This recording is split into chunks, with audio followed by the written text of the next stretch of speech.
bayam duri, bayam liar, sama seperti bayam pasir. Ni pun jenis bayam. Bayam dia juga, tapi daun dia kecil. Family yang sama.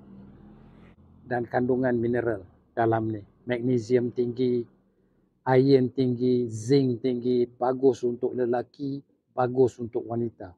Wanita yang hamil, elok makan ni untuk menguatkan janin dan juga untuk kesihatan keseluruhan. Bagi lelaki, magnesium dia tinggi dan dia ada selenium. Selenium dalam ni memang bagus untuk membantu kita dalam kesihatan. Untuk lelaki, ini kandungan magnesium dan iron membuatkan perjalanan darah kita cantik. Lalu, bagi lelaki yang nak kuatkan syahwat, makanlah bayam. Kandungan mineral berbanding dengan bayam biasa, bayam pasir atau bayam liar ni mempunyai kandungan mineral jauh lebih tinggi. Jadi dia tumbuh dengan senang, tak perlu jaga, tengok subur dan kita boleh amalkan makan. Mudah-mudahan, wallahi